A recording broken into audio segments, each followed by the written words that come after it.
Let's go, people. You okay? Did someone just turn into Scott Braun from yesterday? Yeah. That was when he came back. Hopefully I had 10 minutes. I had 10 minutes yesterday where Kratz looked over to me and he's like, Heimlich, you okay?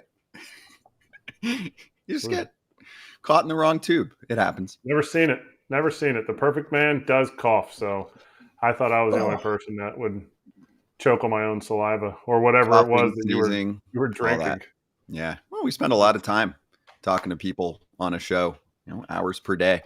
Things are going to pop up, bodily issues. So anyway, before we jump into things, first off, we're excited for All-Star. We give you more details if you've missed any of the scheduling. It really starts for us on Friday with shows from Texas for almost a week.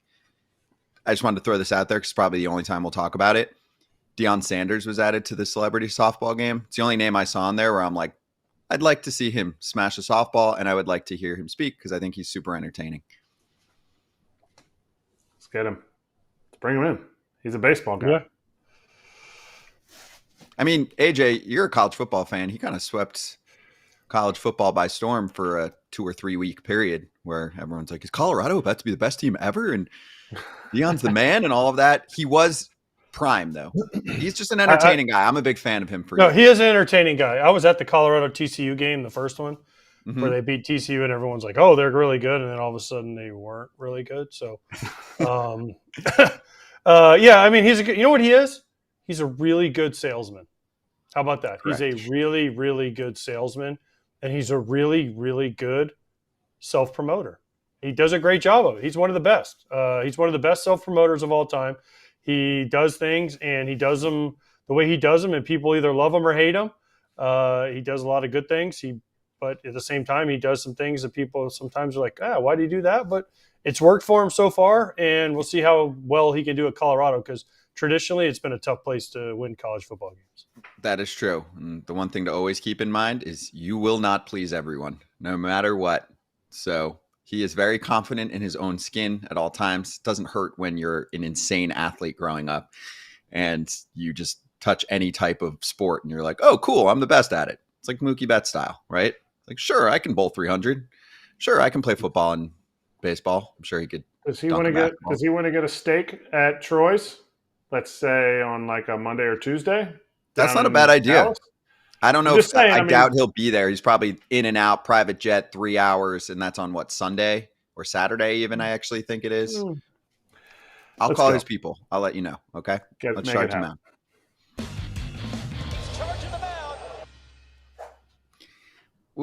We have game stuff to talk about. We will do that, but I'd also like to keep mixing in rumors here. This is the month for it, and I know trades are going to amp up or trade discussions after the draft happens, but Jim Bowden put out his super long list of where every team is at right now, and then people start to grab some of those headlines. So here's one that Bleacher Report put up there, kind of aggregating from Bowden's article, and I'll make sure I give more details. The Astros have had conversations with the Mets about Pete Alonso.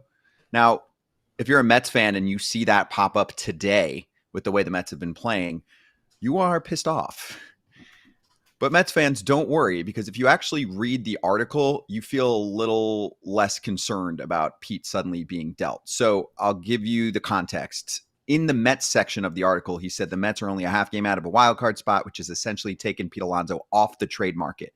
However, they're keeping an open mind and might end up doing some buying and selling at the trade deadline. To me, that kind of means, yeah, maybe we'll talk about a pitcher like we spoke about earlier, but I don't think that means, hey, we're going to drastically trade Pete away. And then here's the other context. In the Astros section, he says GM Dana Brown has talked to the Mets about Luis Severino and Pete Alonso, but they've also discussed Christian Walker with the Diamondbacks, Cody Bellinger with the Cubs, Andrew Vaughn with the White Sox, and then a number of teams that they've had conversations with about starting pitching. So add that all up. And AJ, what do you think's the percentage chance that Pete Alonso gets traded at this point? Thank you. Thank you. Thank you. I mean, there's just no the way they are right now, the position they're in right now. I'm looking at the standings right now, and the Mets are alive and well in this race, and they're playing well. They got Grimace behind them. I mean, they're over 500, which nobody would have ever thought that would happen. Wild card, they're actually they're a half a game behind a wild card spot. So unless they tank for about the next week after the All-Star break, they're going to be alive. And David Stearns, I want to say, is going to go out and probably get somebody, or maybe try and do the old Tampa Bay rebuild, not rebuild in the middle of the season, which never works for anybody. So I think they're going to go for it, and I think they're going to be in it. And I think Pete Alonso will be a Met, and I hope Pete Alonso is a Met for the rest of his career. I think Pete will be a Met for the rest of his career. And I think the way that Nimmo's swinging right now, you cannot take anything away from this team. I think Nimmo's got 3 straight games with a homer, like 8 homers and 27 RBIs in like his last 22 games, something ridiculous like that. With him, the way Lindor's been playing since his slow start, those 3 in that lineup added to the fact that this pitching staff, the starters, have done nothing but exceed expectations. The move is going to be easy for Stearns. And not easy because there's a lot of bullpen help out there, but just easy because he's used to these kinds of little moves. The thing I want to see is I want to see some type of move that solidifies them for possibly next year also, when they start calling up some of these prospects, when they start dipping into free agency after they extend Pete Alonso. Maybe Pete will go to free agency, but I think he'll be back with the Mets. To me, I think Fedde would be a great addition for them, and then Senga, and then possibly 2 bullpen pieces. I know that sounds like a lot, but New York, got to do it. And they've got more. That's too much, capital. though. There's no way they have prospect capital, but they're not going to be able to do all that because there's too many teams in it that are going to be fighting for the same things. And so I don't think that they have enough prospect capital to get all that. And that's what I just said, Derek. Like they're either going to have to go for it this year and then try, but they're not going to be able to build for the future, because if they're going to go out and get all the people you say they're going to get, they're going to have to give up those prospects that are coming up that they want to hopefully build on. So they're going to try and thread the needle, right? If you try to thread the needle, it is tough when you're trying to win now and build for the future. Very few teams have been able to do it unless you have you're the Orioles and you have prospect, but they don't trade away those prospects very often. Yes, they did for Corbin Burns, but other than that, most teams don't trade those guys away. No, I get it, but I don't think the Mets are going to need to dip into their top 5 guys to get those pieces. Fedde, you might have to dip into like a 3 and an 8 in your prospect capital. But to me, this team is going to be built around the guys that are already there and just supplemented in free agency, just like they're going to supplement at the trade deadline here. They've got a pretty nice top 10. I mean, I'm quite dialed in on Mets prospects. Ryan Clifford, Drew Gilbert, both in the Verlander trade last year. We've seen some of Christian Scott. Jet Williams is their top prospect. Really like him. Little dude, can really hit. Luis Angel Acuna. Brandon Sproat's going to be in the futures game. Ronnie Mauricio is the one that got hurt before the season started, but he's got high upside. So there's a lot there to like. Kevin Parada, who we've had on the show, they have really refilled the tank in terms of prospects. The last idea I had, I just want to throw this out there because in case it happens, I want to look brilliant.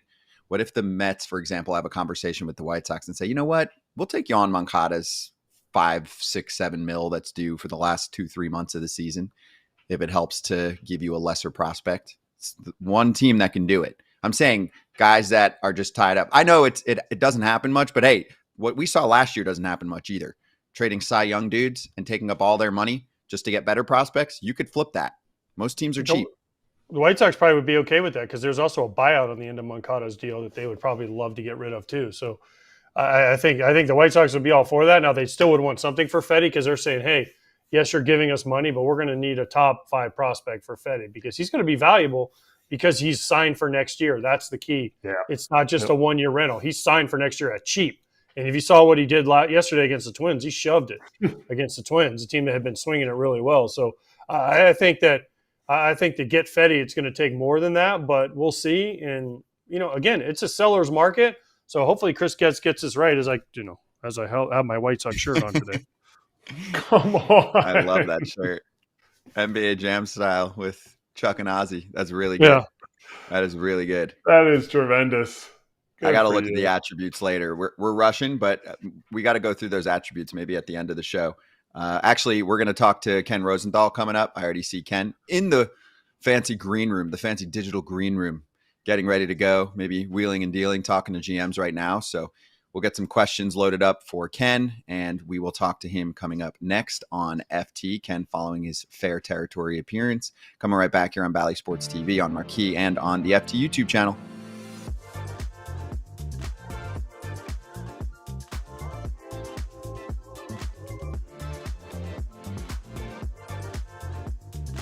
Baltimore was so down. Nationals win. Nationals been down. They're starting to come back up. This seems like really the piece that starts to get them back into playoff contention. I know they've kind of been there, but they're starting to slip a little bit. They fell again yesterday.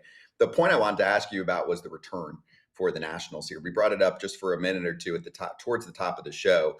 Does a return like this for the Nationals scare teams away from making deals? Is this the kind of deal that ownership and even GMs look at and say, CJ Abrams, Mackenzie Gore, James Wood, and more, by the way, if Robert Hassel ever becomes anything, and I'm forgetting the other prospect, but he's throwing $1 billion in the minor leagues. So what do you think about a deal like this, and if it kind of holds back certain GMs, not AJ Preller, but others?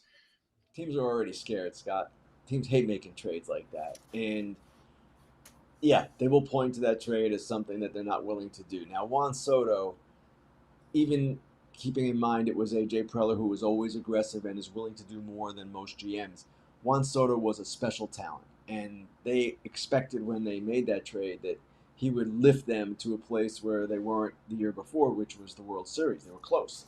So with Juan Soto, getting him for, at the time, it was 2+ years, guys? I can't remember. It was 2+, right?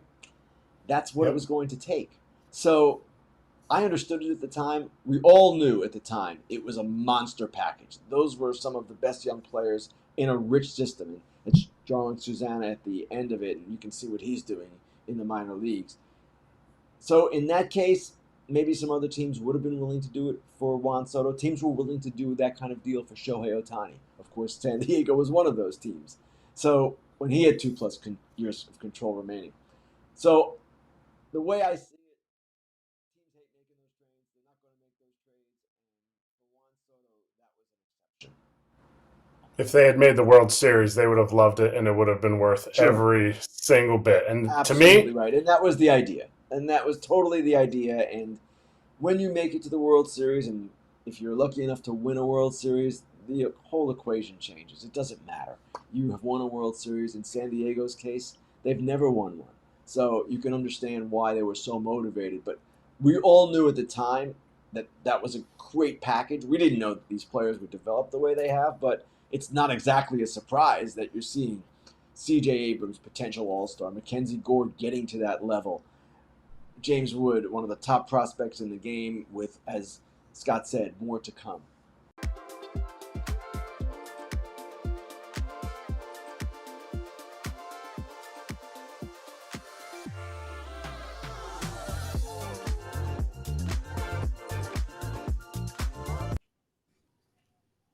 Hey, welcome back to FT, and we are taking over Arlington, Texas. We're going to be right next to the ballpark on Monday and on Tuesday, 1 to 3 Eastern, the normal showtime Monday. Tuesday, we'll inch a little bit closer to the All-Star game to serve as an extension of a pregame show. So 4:30 to 6:30, we'll be at Players House both days. We'll have guests. We'll do the whole deal.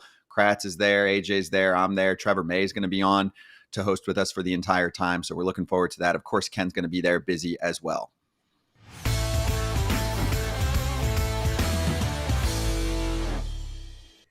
Inside Scoop time. Ken Rosenthal coming off Fair Territory. Encourage everyone to listen to that wherever you get your pods after this, or also on the YouTube channel for Foul Territory. Okay, Ken, I know the trade deadline watch came out again for The Athletic today, so I kind of want to open up the floor to you. The 3 keys were Ian Happ's no trade clause, the state of the Angels, and the trading of picks. You can pick all or maybe one of those, but wanted to open it up to you. The trading of picks is the one I'll talk about first, because that was, to me, the most interesting thing I heard this week. And essentially, it comes down to this. The draft is Sunday. The draft starts at 7 o'clock Eastern on Sunday. At 5 o'clock Eastern is the deadline for trading competitive balance round picks. Those are the only picks that can be traded in baseball. And my understanding is, after talking to several people yesterday, is that there's a lot of action on those picks right now. In the first of those 2 rounds, it's competitive balance round A. Those are picks 34 to 39. and naturally they're quite valuable. And as the draft nears, they become even more valuable because teams say, well, I'd love to have an extra pick. So it would not shock me to see a trade or two happen before Sunday involving those picks. And there are a number of contenders that hold those picks right now. The Royals are one, the Guardians are another, the Diamondbacks. So is it possible we'll see those picks move? Yes, it is possible. The Angels were another topic that we discussed today in our trade deadline watch. And essentially this all comes down to, as usual, owner Artie Moreno. They have some interesting pieces, and not just the potential free agents. Carlos Estevez, the closer, the best of those. They've got some guys under control beyond this year. Tyler Anderson is one, Taylor Ward, Luis Rengifo. And the question is, will the Angels trade those players? If you do trade them, you can, in a positive sense, upgrade that young core that you've got emerging. Zach Neto and Logan O'Hoppe and Sean Newell. They've got some interesting guys, Ben Joyce. So you could continue building on that, but at the same time, if you trade some of your players under control for next year, you're not only ensuring what could be the Angels' first 100-loss season in franchise history, but maybe ensuring another 100-loss season next year. So that is a decision that Moreno's going to have the last say on, of course, and it will be interesting to see if he is willing to take a step back, to take a step forward, not something that he has been willing to do in the past. And finally, Ian Happ. The Cubs are in this funny spot. We don't know exactly what they're going to do yet. They don't know exactly what they're going to do yet. But Ian Happ made the point to our Patrick Mooney that his contract, when he signed it, included a no-trade clause. That was something he wanted. He doesn't want to leave. So all the speculation, if there is much about it, about Ian Happ, forget it. He's not going anywhere. That's why you sign an extension and ask for a no-trade clause. That's two shining lights of why you wouldn't want to go anywhere. Back to the compensation pick. Any inkling or any talk with the GMs or teams what that value is of that pick? Like, is that like to them? Obviously, everyone loves draft picks, but you're outside of the first round. You're not getting first rounders. But is there like a value that they've placed on it? And is this going to be like super exciting, or is it kind of going to be build up to be nothing that we don't, that we've never seen before? I don't know about super exciting. I wouldn't put it that in those terms. This started in 2012. 2013 was the first year of the competitive balance round picks. 2012 was the first time you could trade them. Since then, according to Stats Perform, there have been 26 trades involving those picks, and only 4 were within a month of the draft. So it hasn't really spurred an amazing amount of action, but it has happened at times. And again, Eric, when I surveyed teams yesterday, they were saying, yes, we're getting action on those picks. And other teams were saying, we want those picks. Now, as for the value of them, that's a really interesting question because different teams assign different values to these picks. Now, there's a monetary value, the slot value. And when you trade for one of these picks, you get that value as well. It increases the size of your draft bonus pool. You have more flexibility to do things. But exactly what that pick is worth, that is kind of a beauty in the eye of the beholder type deal. And teams have different views of that. And just a reminder to everyone, Northside Territory has great insight on what the Cubs might be able to trade away at the deadline by colleagues of Ken over at The Athletic, Sahadev Sharma and Patrick Mooney. And there's a little QR code there on the screen. If you just flash that, you can go over to the podcast page. All right, AJ, you take over for next. All right. Well, first of all, nobody cares about the Cubs, so let's just go ahead and establish that right now. Classic. Okay. I mean, look, there they are. Cool shirt. Okay? Yeah. Anyways, we opened the Jason Benetti on that shirt. Oh, he's missing. I'm sorry. Well, he's in Detroit. He's in Detroit, Ken. I don't know. Why is he in Detroit? Good question. I mean, there's a lot of reasons. Let's start with money, respect. I mean, there's a whole lot of reasons. But besides that, that's not the question, Ken. The question is, we opened the show talking about Pete Alonso possibly being traded. I don't think it's going to happen now. But you put out an article today saying Pete screwed 2 of his teammates because here's what I don't understand. Did he demand to say, like, I'll be in the home run derby, but only if you put me in the All-Star game? And then MLB folded and said, oh, okay, Pete, we'll put you in the All-Star game. And then how did it screw 2 of his teammates? Because MLB should want Mets in the game because that's a bigger audience. I don't believe the word screwed was anywhere near the article, but okay, AJ, if you Well, want to read it that way. People have short, different reading short, comprehension skills in our country. That's fair. short change, Ken. Well, here's what happened. And what Pete said was he doesn't want to be in the Derby unless he's in the game. Now, at the time he said that, and this is in the article, I don't believe he had any idea or any thought in his head that that might have implications for two of his teammates, Francisco Lindor and Brandon Nimmo, but it did because Alonso turns out to be the Mets' only representative on the All-Star team. And why is he on the All-Star team? He's not the most deserving Met. Nimmo is more deserving. Lindor is more deserving. He's on the All-Star team, in my opinion, because MLB wants him in the Derby because the Derby field has been thinned out this year due to injuries, due to guys not wanting to do it. So unwittingly, most likely, although we don't know for sure, but unwittingly, I would expect, Pete Alonso did end up shortchanging those guys. Those guys, at least one of them deserve to be there, and you can make the case certainly that both do. So I don't know what the answer is here. There's nothing wrong with Pete Alonso in the Home Run Derby. My goodness, he donates portions of his proceeds to charity every time he's in it. He is a guy who has won it twice. He loves the Home Run Derby, and people love watching him. But at the same time, the way the All-Star teams developed, and it's a complicated set of circumstances that I tried to explain in the story, that is what happened here. And it's funny, AJ, some people reached out to me or commented that, well, why are we writing about this? No one cares. Well, 160 people commented on it last time I looked, so they care. But it is kind of interesting how this all developed. And that was why I wrote it, because I wanted people to understand, hey, this isn't so simple. Also here, you should remember, the Mets didn't get hot until after the fan balloting started. So Lindor and Nimmo weren't really hot till mid-June either. They didn't get much support in the fan or player vote. They didn't win either of them, and that's why they ended up on the outside looking in. So he screwed him. That's cool, Ken. You can say it. It's all right. You can say it. Reading comprehension, AJ. Our country's failing. Writing comprehension, too. I will add that. I've seen some writing. Obviously, the Athletic is brilliant, but there are some places that miss. I have one rebuttal here, too. If people don't like it, you know what?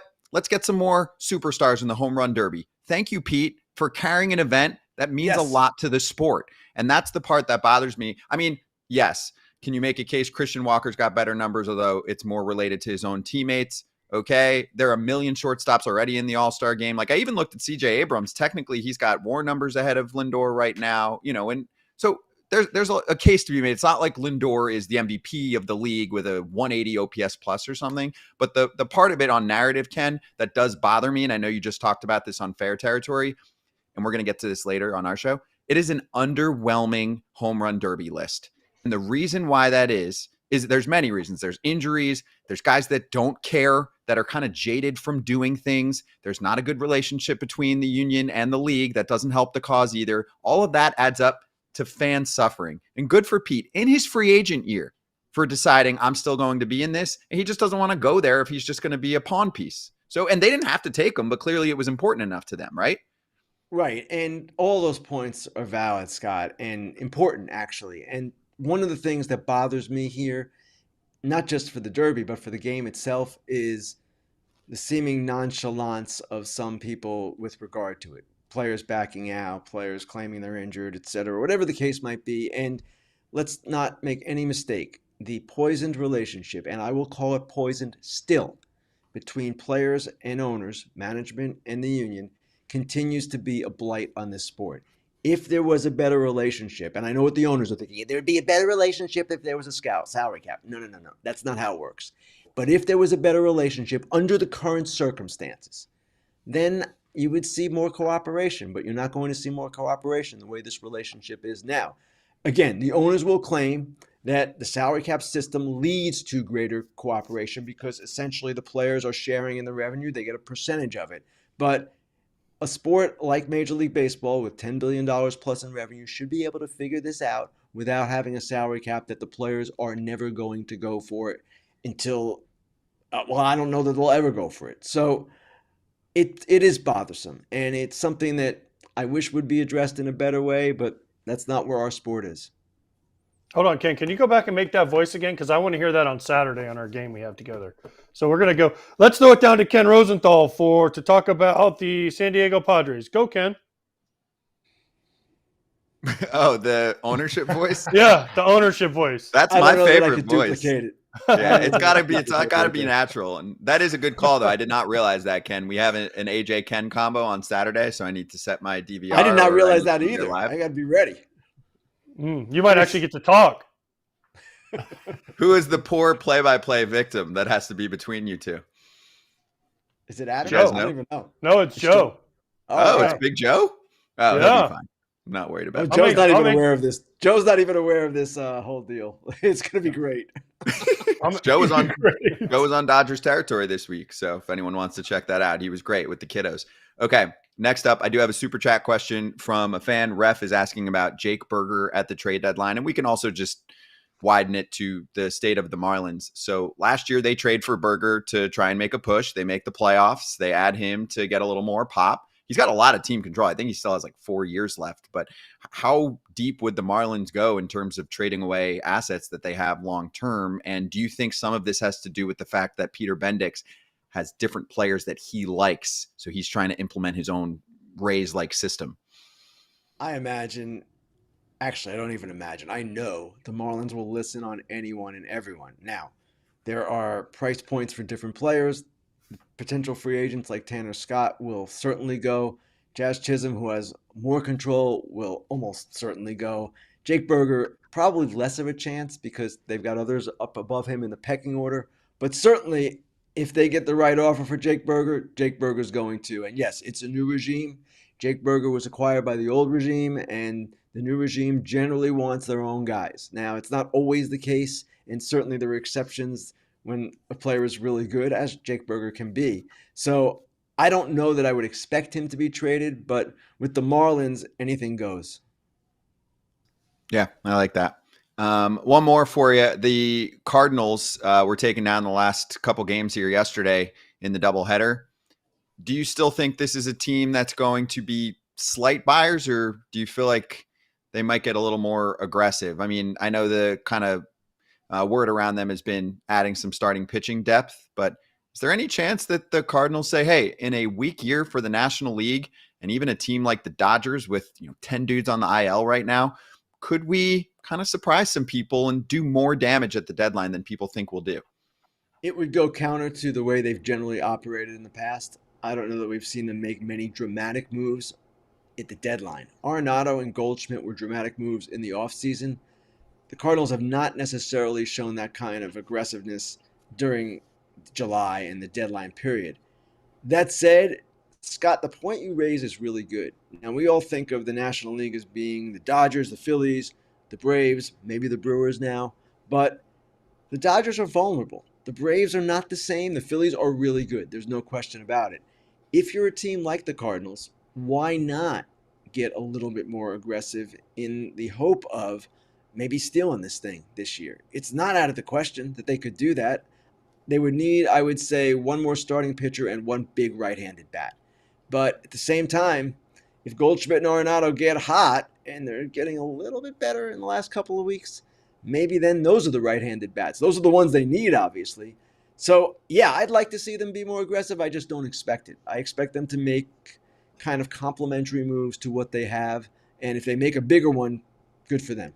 Yeah, and also look at what wildcard teams have done the last couple of years, whether you believe in that trend or not. I mean, the Diamondbacks are an easy example for a team like the Cardinals that could suddenly go on a run in the playoffs and get hot at the right time, especially if Goldie and Arenado suddenly kind of come back to life at some point too. Ken, thank you very much. Cardinals don't do this though. Like Ken said, No, I know. The Cardinals just don't do this. They don't spend this much. They don't usually waste prospect capital during the season. It's just not the way, at least under Mozeliak, the way they've ever done it. So we'll see. It'd be great for them to do it. Fans would love it because they would be like, wait, we're actually trying. We're not going middle of the road like we always do. So it'd be cool to see, but it's like, will the Pirates make a move? Probably not. Just watch out though. Mo is towards the end of his career leading the front there. He has said that he's got like a year or two left leading the front office. You just never know. He might get frisky and say, you know what? Let me see if I can go out with a bang. So just throwing it out there. I just want to, in case it ends up happening, we can revisit it. We'll see. Ken, thank you. What? When Mo goes one bow tie guy down, one left. Yeah, and you'll see him on Saturday matching up against AJ Pierzynski. Not my last year, AJ.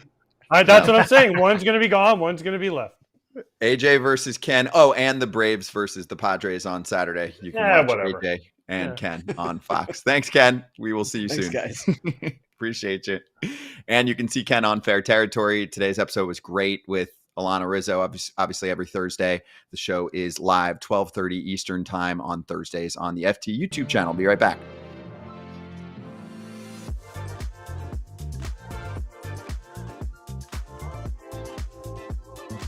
It's been talked about, the ABS, right? The automatic balls and strikes with the challenge system and this and that. So I have to ask you, do you remember a game in Texas one time where there was a great call and a great frame by a catcher, and it ended a game and you and Ben Zobrist got really mad, and then the umpire told me the next day that actually that was a strike on the Questec system. So explain to me why you and Ben Zobrist got so mad when Joe Nathan got his 300 save. The ball bounced almost. Well, that doesn't matter. It was a strike and it was a frame. It was the best frame, second best frame in my career. Oh, that was you. Oh, it was me. Oh, dude, I didn't even realize that. Well, there you go again. You're always screwing me somehow. So I mean, that was like the most awful looking strike. If in fact the umpire was giving you straight up good shit, that might have been possible, but it was the worst looking pitch. I mean, what's his name? Nathan knew it was a ball.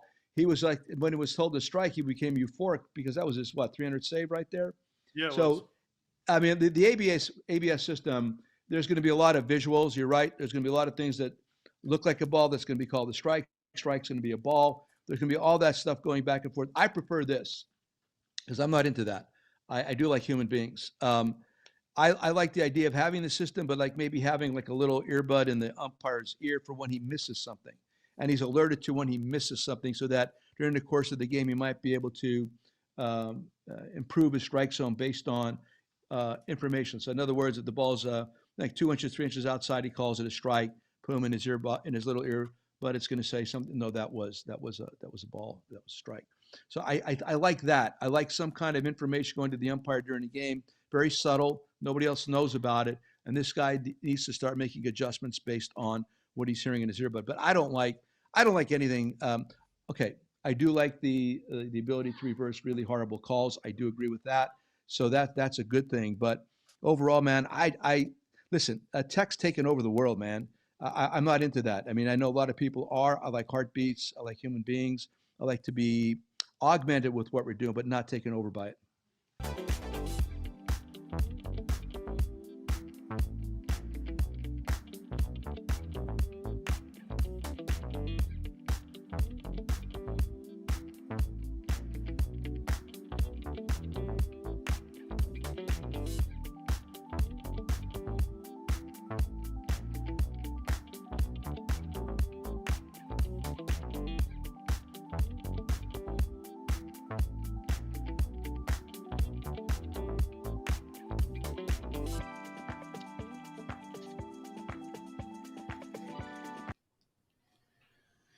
What's up, people? Want to let everyone know that the MLB draft is taking place on Sunday for day one coverage, and you can hang out with us for hours on Bally Sports and on the FT YouTube channel. You can ask us questions. We'll have answers for you. We're going to have some of the top draft experts in the sport with us, including JJ Cooper from Baseball America all night. You got AJ, you got Kratz. I know Keith Law is going to call in, among many other superstar draft analysts. So make sure you check that out, 7 o'clock Eastern Sunday. And also Friday, we'll be live with Prospect Pad from Baseball America Hot Sheet. That's on the Baseball America YouTube channel, talking to futures game prospects. Leo, take over.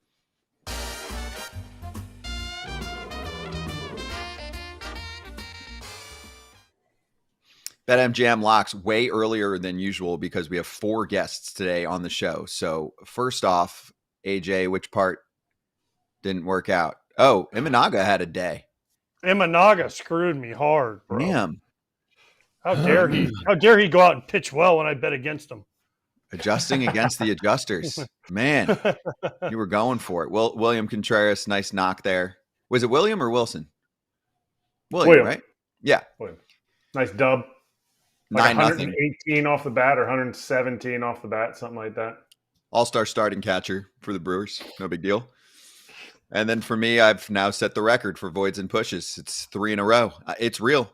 I was watching that game. I was like, oh, I'm done. And then we got a late push from the Angels, 7-2 win. That's 9 runs. That's what we call a push, people. And I'm going to go for a fourth when you see my pick. But first, we'll show you money bags. Everybody's up. It has been a very nice year for the FT crew. This is real. We keep receipts every day. And that includes Parlay Pap, who's the leader of us for now, 19 and 19. He's up almost $1,800. Pap Nosticator, take over. What's up, my people of FT Nation? What's happening? It's your boy Parlay Pal. I'm here in the simulator hitting some golf balls, getting ready for the game tonight. But anyway, I got to give you my locks for the day. Lock number 1, the Baltimore Orioles are not getting swept by the Cubs today, so I'm taking them in the money line. And number 2, the Astros are, in fact, sweeping the Marlins. So I'm taking them in the money line as well. That puts me at 165. We're going to throw 100 on it, try to win 165. Let's get it. Pap knows what he's doing. He picks on the teams while they're down. He's been consistent with it this year. That is a very popular trend, picking on the bottom feeders. I warn people in the second half, things get weird sometimes, but it has worked very well in the first half. Kratz, what do you have? I love that he's in a golf simulator. I'm in my set every single day. He's never been in a golf simulator. Anyway, I got Luis Castillo going over 17 and a half outs. So he needs to go 6 innings or more. And the Mariners winning. In his last 6 starts against the Angels, Luis Castillo is 5-1. The team is 5-1. And he has gone over those 6 innings every time except one, and he went 5 2/3 that time. Very nice. I like that. I'm convinced. I'll tell that. AJ's been feeling it lately. What do you have? Yeah, I go crazy ones. You guys do simple. I do crazy. I'm more like Pap. Pap's mad because the White Sox are off today, so he can't bet against them. So I feel for him. He didn't really know what to do, but I'm going with Pap's Red Sox today. Hawkamania is on the mound, so I love that. Then I'm going Seattle money line because of the Castillo matchup, and then I'm going Kevin Gausman over 5.5 punch outs just because he's pitching against. I forget whoever he's pitching against strikes out a lot. I forget. It's I just went completely blank. He's pitching against San Fran, and they strike out a ton. So I think he's going to get that easy. I was going to say he's pitching against the Mariners because I've been hot on that one lately, but I don't know who Kocinovic is for the Angels, or I would have taken him to go over. I think he's making his major league debut. So, it seems pretty easy. Those are the 3 that stood out to me, and that gets me to what? Plus 276. So, after today, I'm going to be right on Pap's heels. Balling with plus money, very plus money picks lately. All right, I'm going back to the other side. I'm going on a minus 120 to win a hundo over 9 runs. Or if they hit 9 runs, that's fine. I'll just keep pushing every day for the Phillies and the Dodgers. Both teams have been smashing right-handed pitching, especially lately. It's Landon Knack in a tough environment on the road against the Phillies, who are almost fully loaded right now with their lineup, going against the Dodgers team that I do think might get on the board a little bit against Nola. He does get cold sometimes for about a month or so most seasons. I mean, Kratz, you know this better than I do, but I've looked. I mean, 3 earned runs or more in 4 of his last 5 starts. I do see some Dodgers maybe getting to him, or the Phillies might blow the Dodgers out. So either way, I'm going over 9 runs here. So check those picks out. Good luck on your picks tonight. And also the $1,500 first bet offer is right up there for you to check out if you use the bonus code FOUL, FOUL, when you download the app for the first time, or visit BetMGM.com and sign up and deposit at least $10 into your new account. Place your first wager and receive $1,500 back in bonus bets if the bet loses, up to $1,500 back. If the bet does lose, your bonus bets will be available once your initial wager is settled. Gambling problem or concern, call 1-800-GAMBLER. Be right back on FT.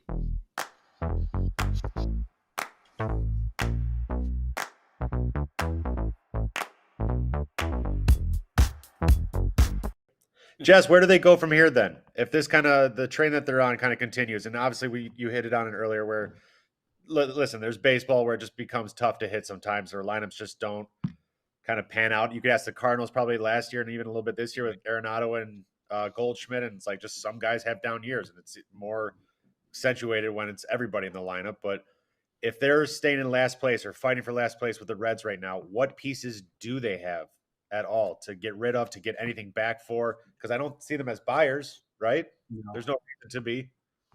No, it'd be one of those deadlines where they're working for the future as much as the here and now, because they do have guys under contract. I mean, Bellinger could be a free agent. It's one of those deals. Does he opt out? Does he opt in? So that's the one area you're not sure of. There's a few relievers. Mark Leiter Jr., if he gets healthy, would be worth something. Otherwise, Ian Happ, Seiya Suzuki, Dansby Swanson, all under contract. But I could see Jed changing up the dynamic. I mean, there's only 2 times a year you talk trades in a serious manner: July and, of course, November, December. It's not like you're talking trades 12 months a year. So here's a chance maybe they do trade Ian Happ for Vlad Guerrero, just giving you some names, or maybe they mix up the middle of the infield or something. So Kip, it could go any direction. It could happen now. It could happen in the offseason. But what I think he wants to know for sure is, did I misread this offense? Did I misread it? Was last year an anomaly, and this is the real offense? So I think he's gonna know more even just a month from now, let alone 3 months. They need to go get a star. They dip their feet in the water with Ohtani. Maybe they go after Soto, because the great teams have great players. Once in a while you can win with a nice 26-man roster, but usually you need some stars. So Kip, I think he's going to be on the lookout for finding for a star or two, whether it be this July or in the offseason.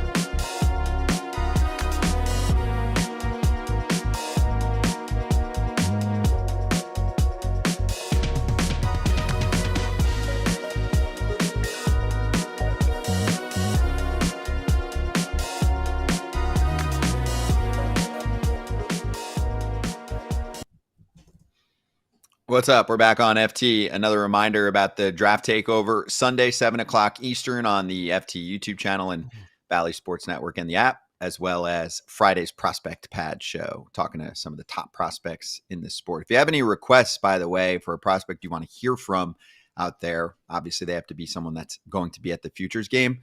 Let us know. You can shoot us a note. You can always do this, by the way, with a guest request at Foul Territory Show on Instagram. That's usually the best spot to send us your guest requests. Just send us a direct message, not a comment, a direct message. Although we'd love if you comment on everything we've got too. All right, back on FT. Max Clark, that's who you want to hear from? Well, you're going to be there, so you can send the request. That's why I want him to be there. Perfect. All right, let's bring in our next guest on FT. Joining FT for the first time, excited to have Kenley Jansen, closer for the Red Sox, on the show. Kenley, great to have you on, man. How is the season going? Thank you, guys. Thank you. How you doing this season? How's everything going for you? How you feeling physically? And how excited are you to be on a team that is making some noise? Well, first of all, I feel great, man. I feel great. Thanks for asking. Season's going great. Body's feeling great, man, and I'm motivated. Such a young team going on right now. I like the chemistry of what we have in the clubhouse. These guys are young, hungry, ready to grind, and wanted to win, and it's great to be a part of it. You think you guys are going to be in this situation at the start of the season? Because there was a lot of talk about you possibly getting traded, and teams that win don't trade studs like you. Yeah, I mean, of course, it was a lot of buzz out there. Don't know where I'm going to end up, but at the end of the day, AC did a tremendous job. Keep me in there and me buying into it, and also, everybody's looking somewhere else, like, the big other teams, and nobody thinks about the Red Sox. And here we are. We're playing a great baseball, and, it happens so fast, so quick for these young guys to just, I feel like they start to believe that, they can be a part of such a great thing, things start to picking up. Kenley, long time no see, first of all, since I saw you Saturday. So good to see you again. Yeah, good to see you. Appreciate you coming on. What does AC do? Because I played against AC. He was like a little gnat, a little pest. He'd come up there, foul off 20 balls. then get a hit, and you're like, man, how'd that guy get a hit off of us? And then I played against him when he was coaching. Then I played against him. Now I get to talk to him as a manager. So what does he do? Because I've talked to him, and I've known AC forever. I've known his brother, Joey, forever. But what does AC do and tell you guys that makes you feel like you're Superman? Because, again, going into this year, everyone's like, this team's going to suck. Yeah, I mean, AC, man, to be honest with you, that's a real player's manager. I feel like it's a guy that played this game for a long time, and he know how hard the game is, and the way how he talk to you into things, and make you buy into it. So he's really good at it. And so far so good, man. He makes these young guys believe. So we have a couple of team meetings that he did, especially after we won the series against the Philly and the Yankees, and we had that team meeting in Toronto. And you know how it is sometimes when you play good teams like that. And no disrespect to Toronto, but Toronto's having a tough year this year. But after you come winning two big series like that, and you're gonna face Toronto, things can go bad in a hurry. But he keep us together, and we can't take the foot out of the gas. So like I said, man, he really make you bought in into things. So he's really good at it. All right, so what are we looking forward to with the whole Netflix, John, that you got going on? Has it been fun? Has it been a little intrusive? Is it something that needs to stay and every team needs to do it? Let us get a little inside info on the Netflix. Well, maybe I might not be the great guy on those things, and I can't be saying. I mean, it might be good, but I can't be that player that say that, because I'm kind of like, I'm here, they're there. And when I'm here, they can't be here when I'm, you know what I'm saying? So to me, for me, it's a little bit too much, but I can see it works, for these young generations, they kind of like it. But for me, knowing that I'm going to have a tough job to do, a lot of, not saying pressure, but it's, you know how it is sometimes to get the last 3 outs, and you don't want those extras to be, bothering you or next to you. I just want to focus and do my thing. That's who I am. I think I came to a era that, just try to do your thing. And now I think, baseball started to change a little bit. I think these young guys really like it. But for me, I don't feel like it's working. And all respect, I like it for fans to see what's going on inside, but for me, it's a little too much for me. So, I just want to get in and do my job, get my work in, and get out. So that's what I'm simple. Kenley, how do you compare this market to LA's market? On this topic of getting extra attention on Boston this year with those cameras around you. Is it crazier than it was for you in LA? And of course, LA this year has Ohtani, so I'm sure some of your friends that are over there say it's been nuts. Yeah, I mean, like I said, I've been prepared already for my 12 years of playing. I've been building like this. LA is such a big market, and Boston is a huge market too. So it's very iconic, historic franchise, and I'm glad to be a part of it, and I'm glad to be a part of both of them. So, like I say, it don't bothers me, but for me, it's just I'd rather to be alone and just do my thing and do my job well. So that's how I try to find my spot. But I think it's good, man. It's good for fans. Probably gonna see the inside of what we do for a living. All right, Kenley, two questions I have for you. One is on Netflix. Who's the Red Sox it's most made for? Tristan Casas, Jarren Duran, Rafael Devers, or is there someone we're not thinking of that's like made for this show? I think Tristan is probably definitely made for this show. I think these guys, that's what I'm saying. They love it. They probably love it. They're enjoying it. I think our bullpen guys, I'm not sure. I speak for myself, but there's a few guys that kind of feel like Tanner Houck, I think is made for it too. Yeah, I don't see Devers yet in it, but yeah, there's a few guys out there just loving the show. Okay, so then All right, enough of the Netflix because you just are like, all right, just get this. I could tell you're like, just get this camera out of my face. I don't care. But that's cool. I get it. As a veteran guy, you have that right. Now, let me ask you this: you and Craig Kimbrell are basically tied in saves. Do you guys call each other and say, "I one-upped you," and then Craig call you back and say, "Hey, Kenley, I'm one ahead of you on the all-time list." So you guys go back and forth every day because it's like he gets 435, you get 436, then he jumps you to 437. So you guys ever call each other and say, "Dude, I got you. Let's go"? I don't have contact like that with Craig, but every time I see him, I show him love and respect. That's a guy that me and him been doing it for such a long time, and it's a guy that's pushing me. From far. We never played with each other, but watching what he's doing, and I want him to continue to keep doing what he's doing, and for us to feed on each other. So that's the thing that I could say for me that by watching Craig and how he's competing, and we're all in the race to try to get to 500 saves. It's great. It's a great motivation. It just makes you wanting to compete, and it's just a healthy competition. Far away in the same division, but like I say, I have a lot of respect for Craig. He's doing it for such a long time, and it's a motivation that I want to compete with him and be the best of the best. You are the best of the best. You've had an incredible career. Not that it's over yet, but from the time you started till now, what has Major League Baseball gotten wrong that's hurt your fellow pitchers, that's hurt your opportunity as a pitcher to have success? What would you change that maybe Major League Baseball, making the smaller balls or the sticky stuff? What do you feel like you would push back against to help boost your Hall of Fame candidacy? Like I say, I think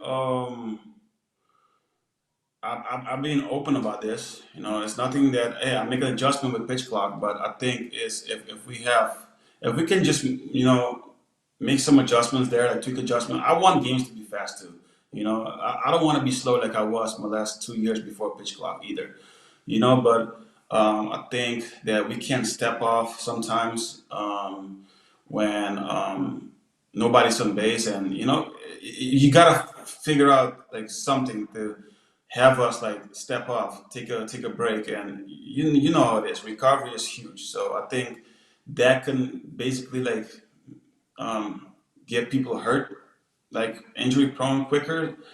Maybe I'm wrong, but I think for me doing it such a long time, and I could tell that it took me a while to adjust to the pitch clock, and especially how you have to try to figure out to manipulate the clock to get a break for you to recover and try to basically throw it at 100% effort. So I think that's the only thing I probably feel like maybe could be better. The pickoffs also to first base, instead of 2 times. I feel like that is also hurting a little bit. I get it. We try to create excited in baseball, more base stealers, but yeah, those are the things probably for me. And the most thing I will say is when closers nowadays getting blown saves when we're in the extra innings with that runner at second, I think that's not fair to closers also too. So to me, it should be maybe if you're up by 2, it's a safe situation or something like that. But if we're up by 1 and you give up that run that's not yours, it's a blown saves. That's to me, it doesn't make sense. So maybe something like that you fix also too. I see you working. I see you working with trying to save your save percentage. I like it. I like it. That's not a bad thing. Okay, trust me. There were ways where when I was catching. And you're a former catcher, pitchers were a little slow to the plate. You try to manipulate it. Oh, I didn't throw that one. So what's my percentage throwing the guy out when I actually throw it, right? So do stolen bases affect you at all when you're closing? Because, guys have always talked about for years, if you get on Kenley, you can run, but you can also be quick. So is there a part of you that just says, all right, I'm going to get the next 2 guys out, even if someone does steal second, or has it ever affected you? No. So in the beginning, it was probably. And probably when we didn't have all these rules with the pitch clock and we can only pick off twice. I didn't as much work on my game to protect the runner at first, but I really take it serious this offseason when we have all these rule implements. We have now that you only can pick twice at first. I really work on my game to try to make quality pitch and also protect that run, keep him at first. I'm gonna be a guy that whatever Major League's gonna do, I'm gonna try to make adjustment and be good at it. And I feel like that's why I got good this year. That I'm starting to hold in runners that you don't see runners. If they try to steal, like I think majority of them got out a second. Especially we got two good catchers like that we have right now, throwing the ball well. And Reese McGuire in corner one. So yes, I've been taking it serious this offseason of try to go quicker to home plate to protect that run and not advance a second. Do you feel as dominant on the mound as you used to? I mean, when you first came up, I was first coming up to the big leagues also, and it was like 97 was your bad day, and you were just sitting 99 with I felt like you had extra cut, extra rise on your ball. Yeah. Now you can turn around and you might not even look at the velocity because you sit 93 to 97. Do you still feel as dominant, or do you feel more dominant now?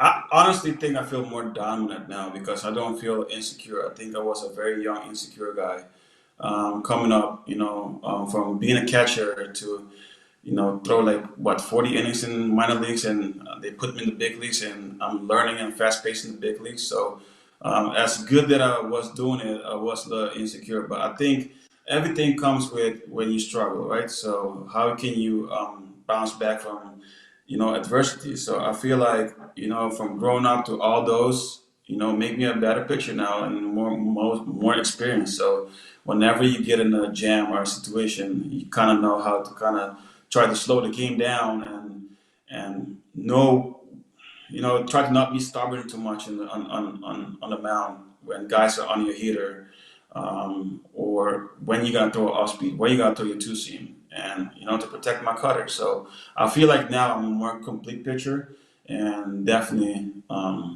if I have to pick the Kenley back then, I pick the Kenley now. So I like how I am right now. Hey, Kenley, I don't know if you followed Josh Hader's story at all, but, he was used as a Swiss Army knife with the Brewers early in his career. It'd be like sixth inning. They're like, all right, let's bring him in for 3. What happened was, the story's well documented. He got to arbitration. The Brewers were like, well, he doesn't have saves, so he shouldn't get paid. And this was from the league as well. So he went to the Brewers and essentially said, okay, well, I'm going to be a closer now then. You can't just, do whatever you want with me because it could lead to injury and it's not as valuable. And I'm one of the best relievers in the game. Now he signed with the Astros, a big deal. He's been used, in multi-inning situations. Curious for your take on how, he's gotten some flack. He's a friend of the show from fans that were like, you should just do whatever the team wants. But you've been in a situation too in the past where you're like, hey, I should be closing. This is the spot where I'm going to not only perform the best, but be in my best health. Do you feel that way?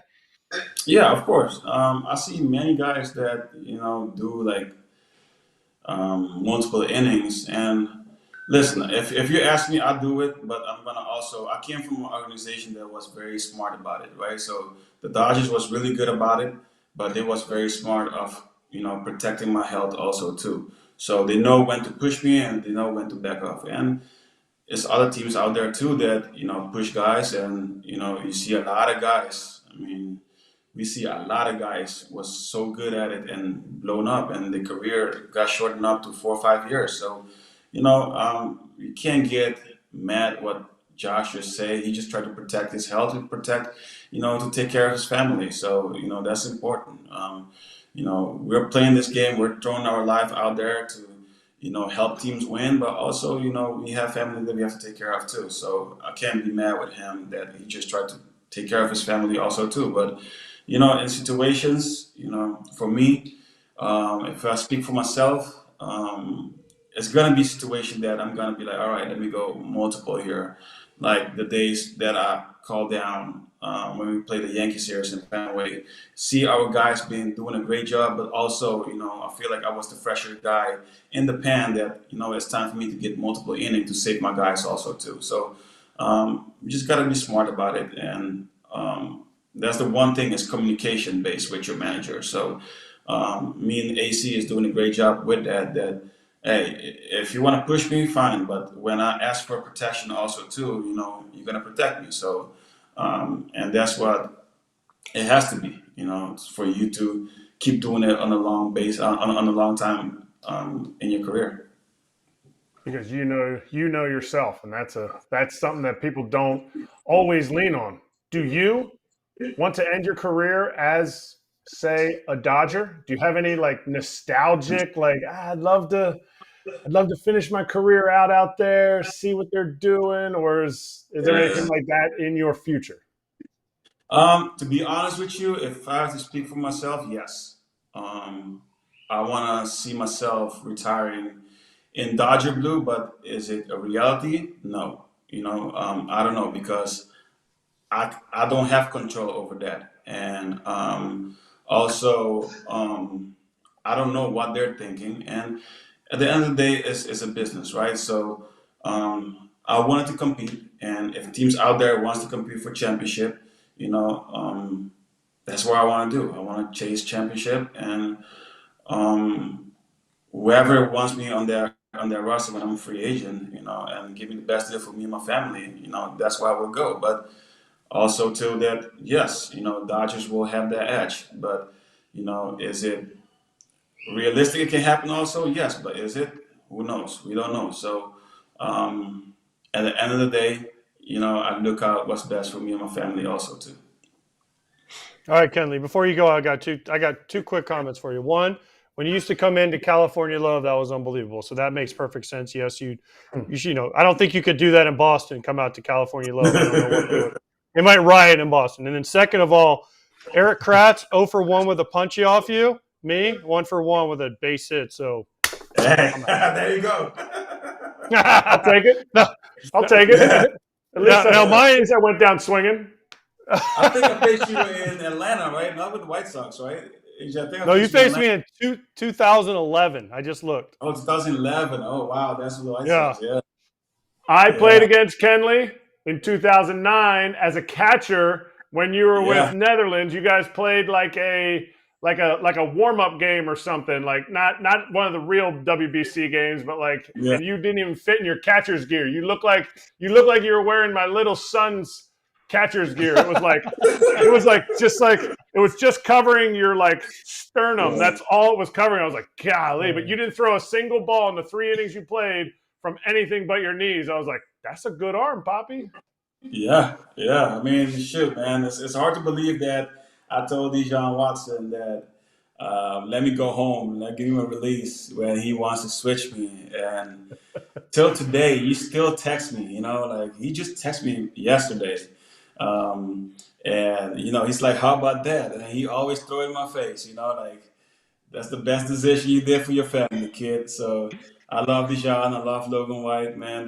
Those two did tremendous thing for me in the Dodgers when they was with the Dodgers. And, they look out for me and they give me that tough love. And here I am today. So they built me very well. So I will be so appreciative from them. And, I have to say thank you to them that, they make my dream come true today. That even that I thought that I was a catcher and I'm a 300 hitter in the big leagues, y'all can see it, pull it up, So, but yeah, I mean, sure, I never thought I'm going to have over 400 saves, man. This is a quite blessing. So I'm enjoying it. All right, Kenley, I got to ask you before we get you off of here. Best Dutch player. Dutch baseball player, because there's a lot of them. That's easy. And Blyleven doesn't count because he's not really Dutch. No. Who's not counting, you say? Blyleven doesn't count. Oh, man. Best Dutch.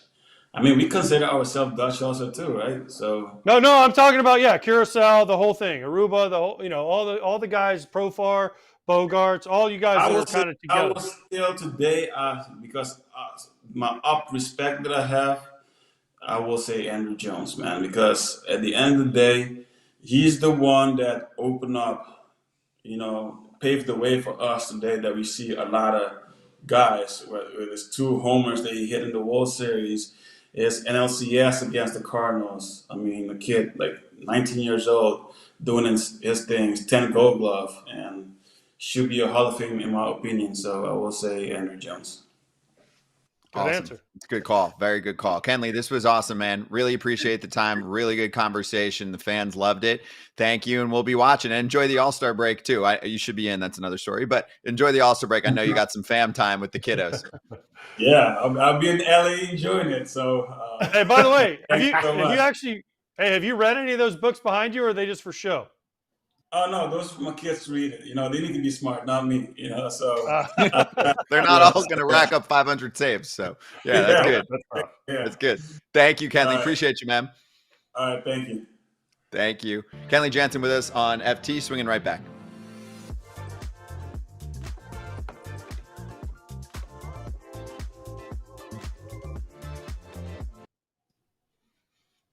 That was awesome. First off, hello, FT fam on the YouTube channel right now while we're taking a quickie break from TV.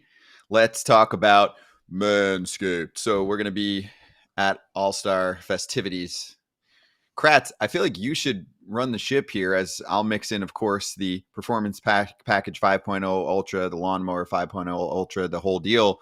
You're suddenly joining the facial hair crew. So this does apply to you a little bit more than ever. There's more maintenance that is needed. This is why I started growing out a beard. And I was in Georgia for a week and I wasn't around my wife, and I came back and she was like, I love it. I really do. So now I have my Manscaped, all the stuff that I can, tighten up the edges. I can look like AJ and have a nice jawline when I have actual no facial structure. So this is tremendous for me. This is perfect timing. Yeah. Look at that beard. Look at AJ's beard. We don't hear Scott, but your beard is tremendous. Yeah, well, here's the thing, Kratz. If I only had Manscaped, because Scott stole mine, then I could really, it's kind of like let go recently. So like if only Scott would not steal my stuff from my house, then maybe I could use it and get tightened up a little bit. Still can't hear Scott. This is the best show ever. Scott is here for the visual candy, which Manscaped gives us, because we are not quite Scott's stature, but we have visual candy. I'm here. I just wanted to, I didn't really want to talk. It was more one of those situations where I just wanted people to see the crispness of the beards for everyone. Anyway, the LED lights are there for you as well on the trimmer, and you have the entire package featuring the Shed travel bag. The boxers are highly recommended, the body wash, the whole deal. It's kind of like an all-in-one for the dudes out there to get the Manscaped new buff bundle. So join the 10 million men worldwide who trust Manscaped with our exclusive offer, 20% off plus free shipping when you go to manscaped.com and use code FOUL20, FOUL20. It's summertime over at Manscaped, and we'll be right back with Spencer Schwellenbach from the Atlanta Braves. We're rolling with guests today.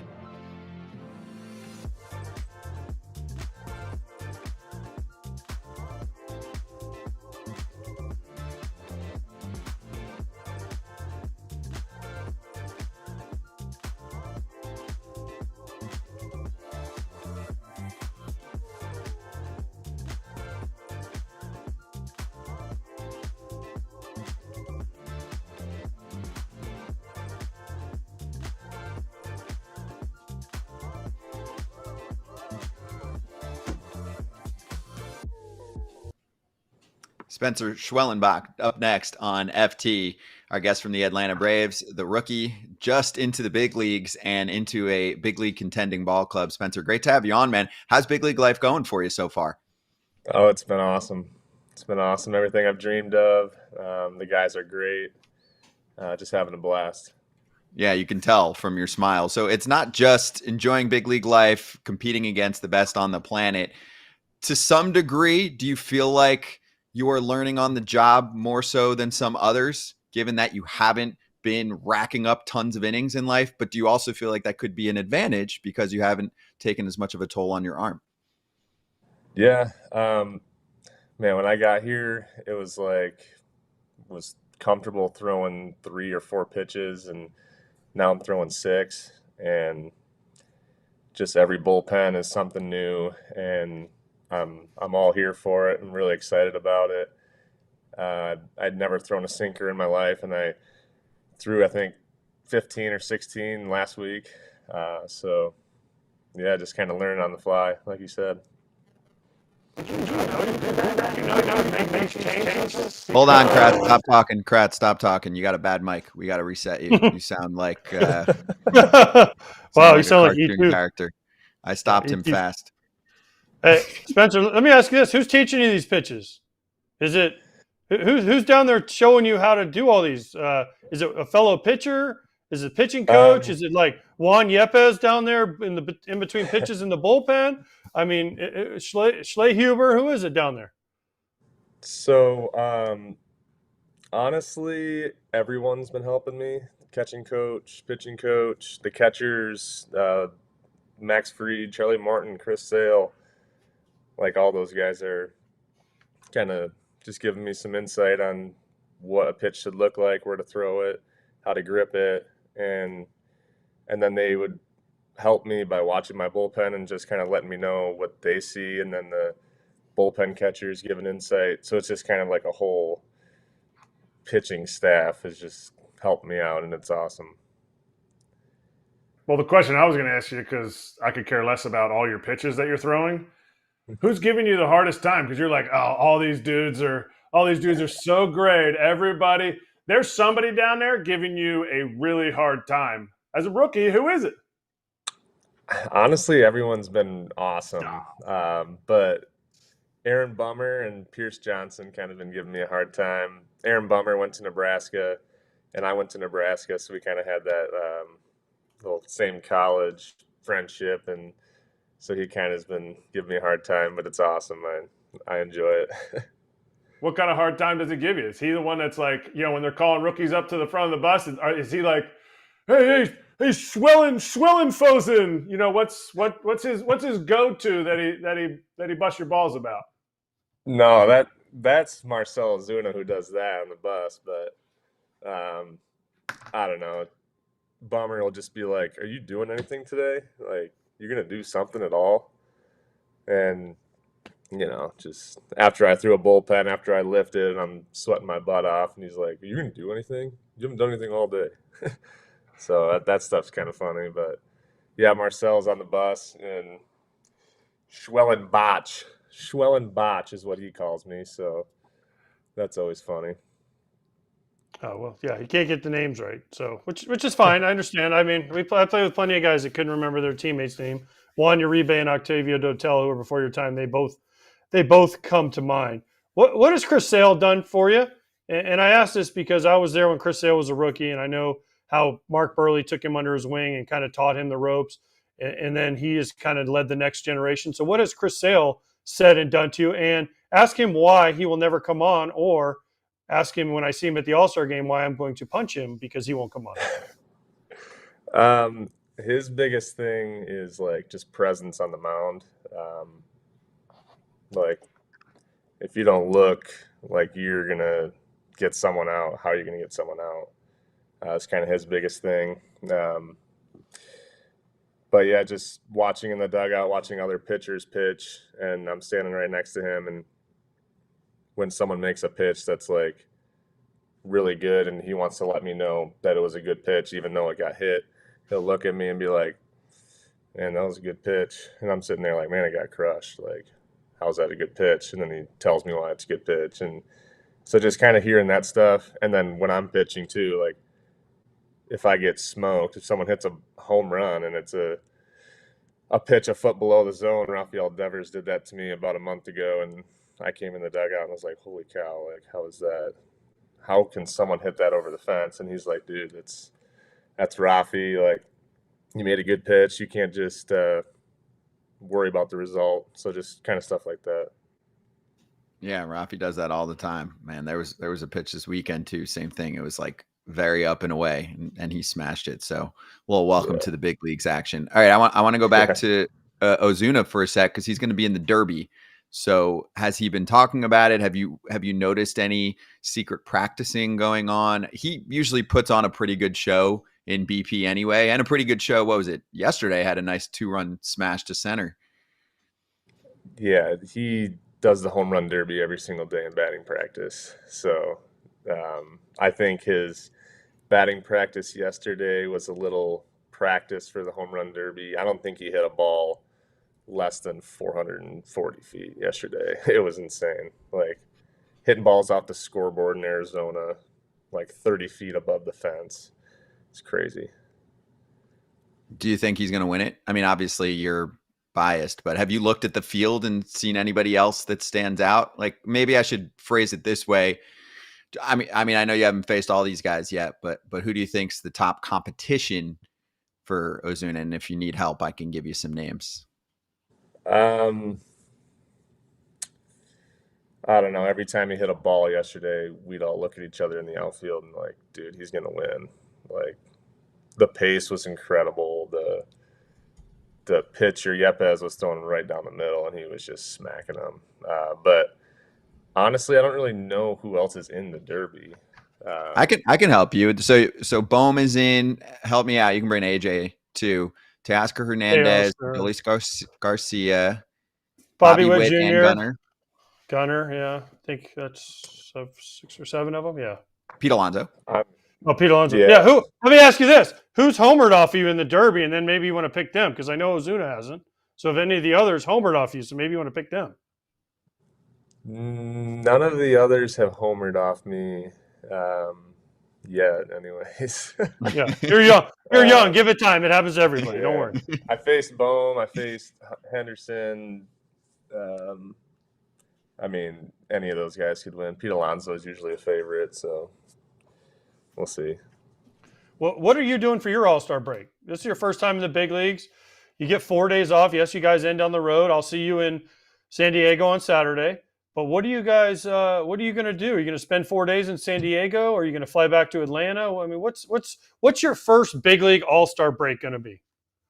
I wanted to stay in San Diego, but my fiance is back home in Michigan right now, filming some weddings. She does wedding videography, and she's meeting me back in Atlanta on Monday. And I think we're just gonna rent an Airbnb up in North Georgia and do some of the vineyards and wine tasting stuff and some hiking, but don't really know for sure yet. But that's probably the plan right now.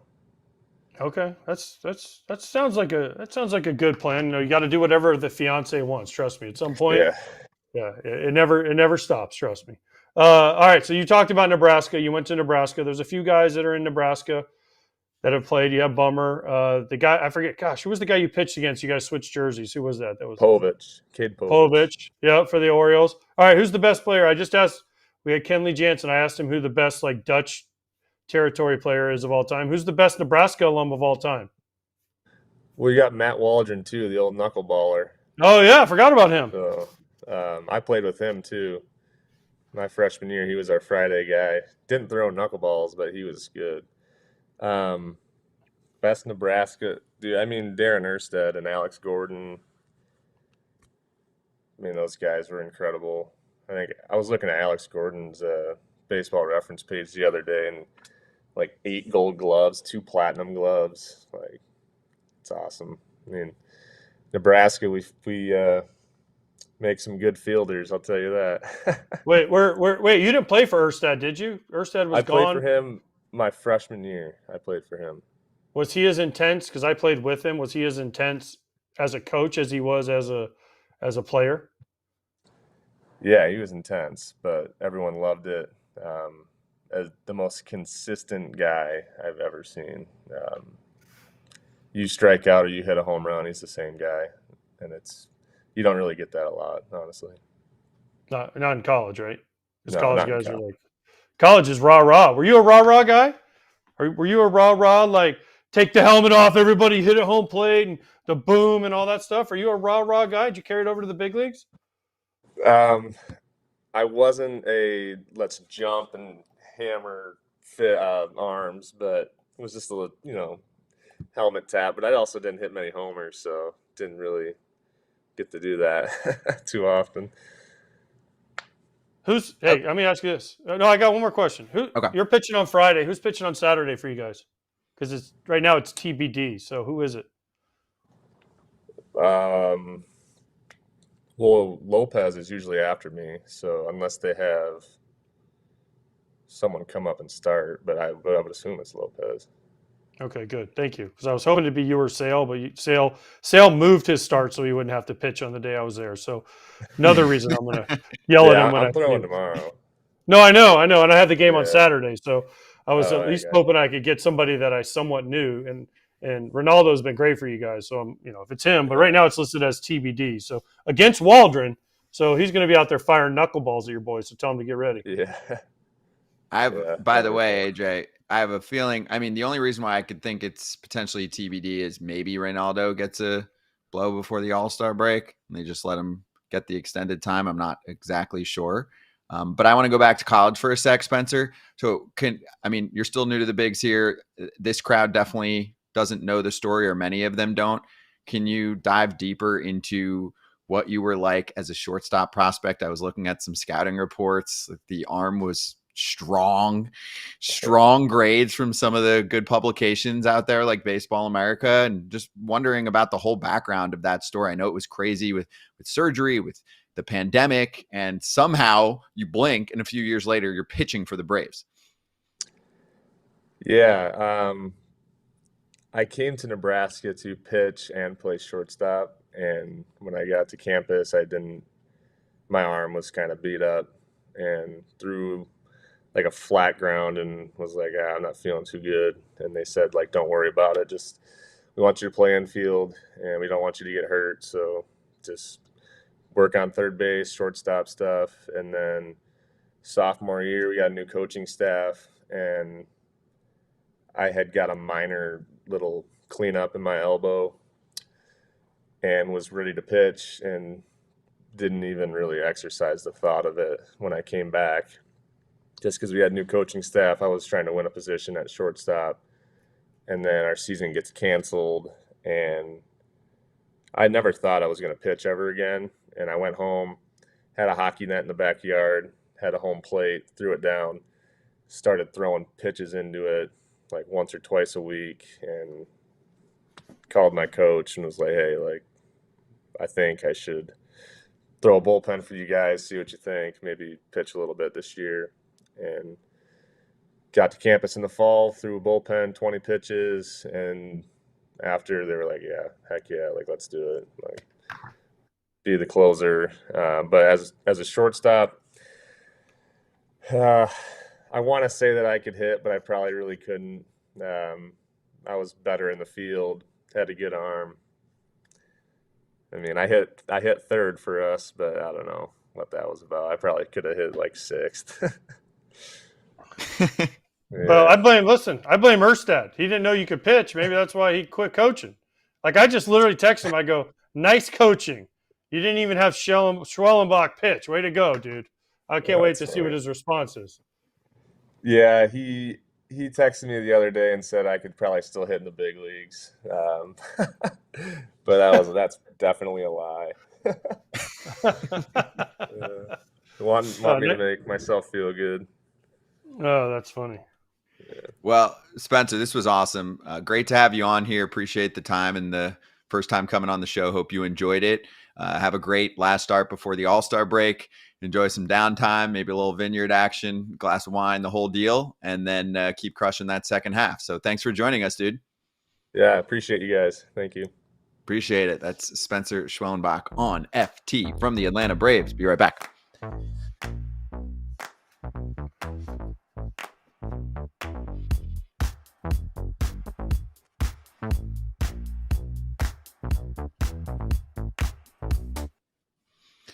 What's up, FT fam on YouTube? We got a few minutes. It's Braun and AJ. Kratz left us because he had his flight to Texas. We're going to talk about the Derby coming up in a sec when we get the whole TV crew back. But let's talk about the Brewers for a moment because Kratz isn't here. So, AJ, you can be a little more harsh on them if you want to be. But we do have the clip from Pat Murphy on some of just like the Murphyisms that he does. I felt like this was a good example of that. So let's run it. What does undaunted mean? Not intimidated or discouraged by difficulty, danger, or disappointment.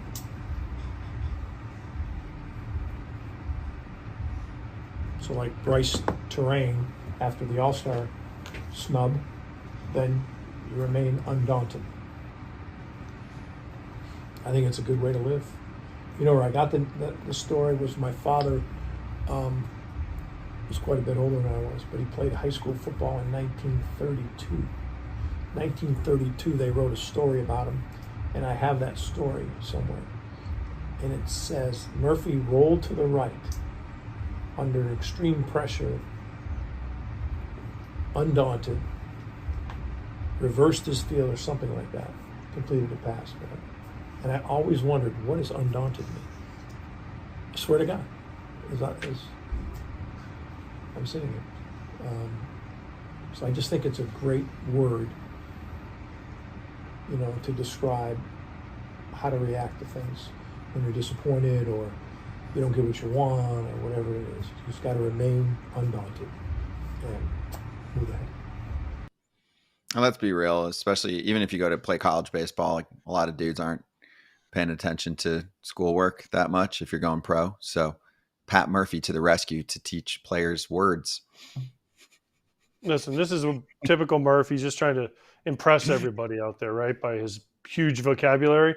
No, this is awesome. Listen, baseball is the hardest sport in the world because it mentally destroys you so often. So yes, undaunted, great word. Every team tries to find some little motivation. If this is what works for the Brewers and helps them keep their lead and win this division, then everybody in Milwaukee will have an undaunted shirt. So I love this. It's just a way to bring the team together, talk about something different. And yes, I agree. Brice Turang probably should be in the All-Star game. And it worked. 9-0 win. Tobias Myers, 8 shutout innings for Milwaukee yesterday. They're doing it. Home runs for Hoskins. He was undaunted. He was undaunted. That was good. We're coming back.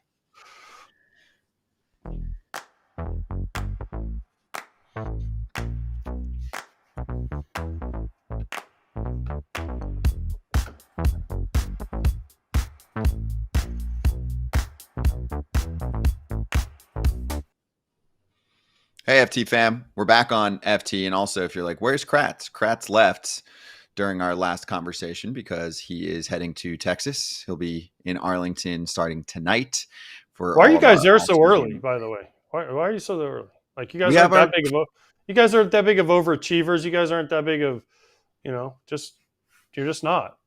When you sent me that restaurant recommendation list, it had 10 restaurants on it. So we have to do 2 per day over a 5-day span. If we just went Sunday, Monday, Tuesday, we wouldn't have time. No, but seriously, Friday is our first FT show out there. I mean, we're doing regular FT, obviously. And then we are doing our Prospect Pad Baseball America Hot Sheet special. That's where all the futures game players are hanging out. So, they play in the game on Saturday. The time to talk to all of the top prospects in the sport in one place is on Friday. They all roll through this one area. And so we'll be able to kind of pick and choose some of the best guys to talk to, some of the top players, also, some of the top interviews. So we'll kind of do a mix there. So we're looking forward to that. But that's why we'll be there on Friday, starting on Friday. That's our first show from Texas leading up to the draft and everything else. So I'm leaving right after the show. Okay, on that topic, yes. What's the 2? Peace. Peace. You said you're leaving right after the show. I said, see you. I am. Peace. Right after the show. Peace. We're going to say that a lot on Monday night with the Derby. So this is the first show we've had since the Derby field has been set. Teoscar Hernandez and Adolis Garcia were the last 2 names to be announced, which I think was helpful because I think that list was hurting a bit. Adolis knows how to put on a show. Teo should be pretty good in that department too. So your thoughts now that we have the whole list? Ken Rosenthal and Alana Rizzo were smashing it. They were like, this is a watered down, weak field. They weren't taking personal shots at anyone. They were just saying overall, it's underwhelming compared to what's out there and the home run leaders and all of that. I'm actually really excited about Adolis, who we're looking at here, because of what he did in the playoffs last year. He's not an all-star this year, but this is a way to highlight how big he was in 2023. And I know he's been off to a slow start, but AJ, he can smash a baseball as well as anyone else in the league. Dude, what do you mean it's not taking a personal shot? Yeah, it absolutely is. What do you mean? These dudes are big league hitters. Ken never hit no big league baseball. Make sure. Well, they're like, Alec Boehm's not a home run hitter. I mean, you would tell that to his face. Yeah, but I think Gunner's up there in the top. Bobby Witt's exciting as all get out. Marcell Ozuna hits tanks. Jose Ramirez, he's one of the best switch hitters. If he pulls an Adley Rutschman, takes some swings from both sides, that'd be unbelievable. Adolis Garcia's got bigger biceps than Yandy Diaz. And Teoscar's had a really nice career of hitting home runs. For years, he was talked as an all-or-nothing home run or nothing guy. So, I mean, I'm not that disappointed in this list at all. I think it's nice to see other guys. And then on top, you throw in the polar bear, Pete Alonso. I think this is a great list. It highlights new guys. It highlights a World Series champion in the Texas Rangers in their home park. We bring back a two-time champion, a guy going for a three-peat, and it brings in some of the young guys. Gunner, Alec Boehm, Bobby Witt, right? Marcell Ozuna and Jose Ramirez are obviously older, but it highlights some young guys and some of the older guys. I think this is a great field. Okay, I like that. It's a good take. So size up the field. Who do you think is the favorite? Who do you think are some of the top guys that are going to compete with the new format too? Keep in mind, you can't do the speedball action anymore. So I don't remember what the exact average was, but I know it's 40 pitches. But I'm saying, I mean, you're going to get significantly less pitches coming through, which will be a better product to watch. But I want you to size up the top of the field, and if you can, the bottom. Like, who do you think might be the Mookie Betts of this year's field? All right, so I think obviously you have to look at Pete. I think you have to look at Gunner, and you have to look at Adolis. For me, those are the three that stand out when you just look at it off the top. Marcell. So those four, okay, are the four that should advance to the semifinals. Now, why the other ones? Alec Boehm, like you said, only 11 this year, not a home run hitter, bigger park. In Texas, Bobby Witt is more of a speed guy. Yes, he has home runs, but I just don't know that he's going to last because, again, Bobby Witt's a smaller guy. Jose Ramirez, smaller guy, right? Teoscar has never done this. I just don't know that he's going to, again, smaller than the rest of the guys. So this is a size thing, a strength thing, and a guy who have done it before. That's why I think the bigger guys usually have a better chance. But listen, anything can happen. We saw it last year. We saw guys that you think are, hey, this person's going to win. It's a cakewalk. And then boom, Todd Frazier wins. You're like, wait, what happened? Do you think that the rules will affect the way that we see results? Like some people have looked at swings. If you have a short, compact swing, you might be able to get more swings off in the speedball days of the Derby. But now that that's kind of gone, does a long swing have more of a shot? Possibly. You will get less tired. You'll be less worn out. Mm-hmm. So I think, yeah, but man, it's a home run derby. I mean, guys are going to hit how many home runs they're going to hit. And so we'll see. But I also want to say this on Monday, before we do our show, we're going to have something cool delivered. I haven't even told you guys yet, but I want to show you guys something that one of the participants is going to be wearing in the derby. I want to see if you guys like it or not. Oh, you're going to bring a little show and tell to the show? I'm going to bring props. How's that?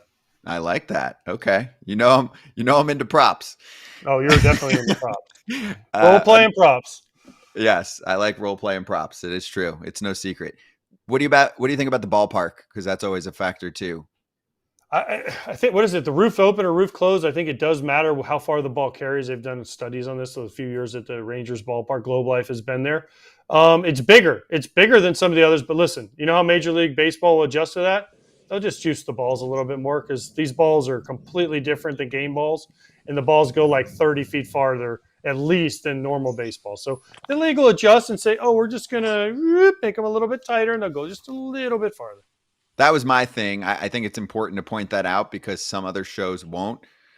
Not every baseball is treated equally. So even if you're worried about star power in a derby like this, you are going to see some monster numbers. They do. What do? They wind them a little tighter. They do something. Listen, the one that always stands out to me is in 2005. I think it was at Comerica where the Tigers play, and Bobby Abreu hit a ball up on there's like a pavilion up there in right field that's literally nobody in a game has ever come close to.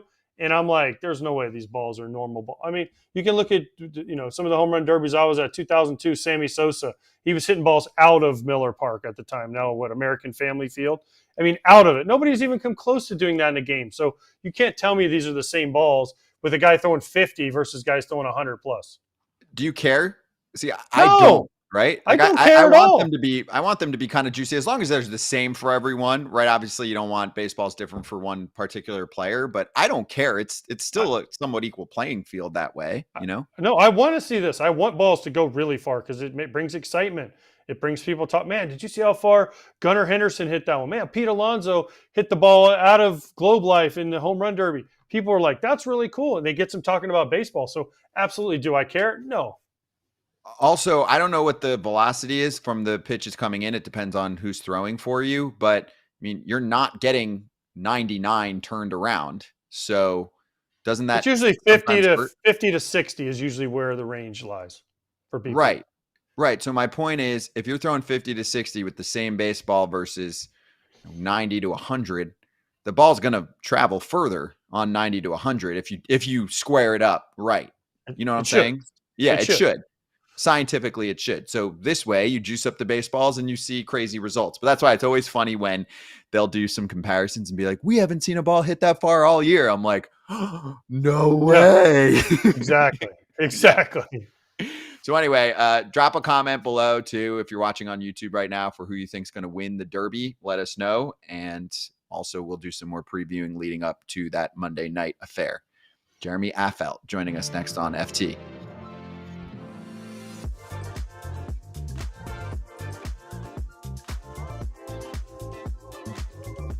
Yeah, it hasn't been the best start in red for me. Would love to be able to go back and try it again, get off to a better start. But at the end of the day, I've got 30, 40 at bats. This new role that I've kind of been assigned this year has not been as easy of a transition for me as I thought it would be. I do feel like I'm sort of adjusting and learning how to go about it and getting better at it. I have gotten better at it as the season has gone on. But no, I feel like lately my bats have been better. I don't know how the numbers show that, but I feel better in the box that I'm getting more comfortable, having 3 or 4 bats and then having a couple days off and then doing that again. So I'm finding a little bit more of a rhythm in that, finding a little bit more of a mentality to where I don't feel like every time, if I play once a series, when you're used to playing every day, if you got a whole series to kind of put something together. And early on, I was like, well, shoot, I might get 3 or 4 bats this series. I got to do something here. And if I didn't get it done the first at bat, there was more pressure on me second at bat and then third at bat. So I'm learning how to just kind of deal with that, and hopefully I can take these next 140 at bats and kind of show Philadelphia what I can do. Because for me, I know I'm new to the city and they're new to me, but I've got 4,000 some at bats in my career, and that's what I'm leaning on to the player that I am, and not these 130, 140 at bats that have started the season for me. So that's where my head's at. Saying all that, we're still the best team in baseball, so it's a great time for me to be struggling. And as I came to Philadelphia to win a World Series, and I hope that my game starts getting to where I know it can be in the important times of the season, and that's late summer into fall.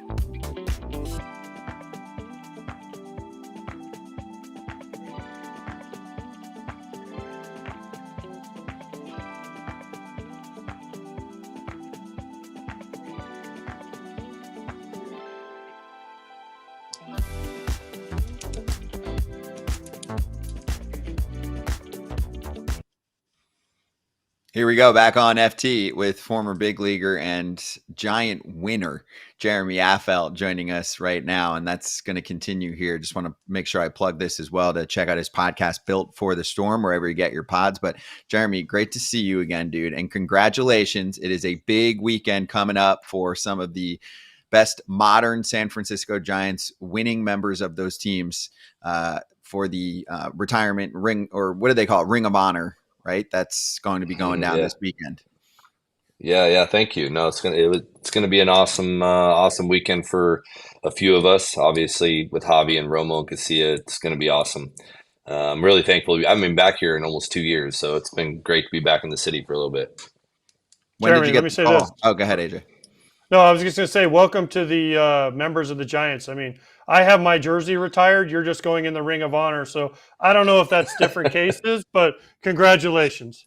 Yeah. No, I'm sure it is. The jersey things is probably that's crazy. That's pretty awesome. But being able to be on that wall, man, it was not something that I was expecting because I understand what it takes to get in that wall.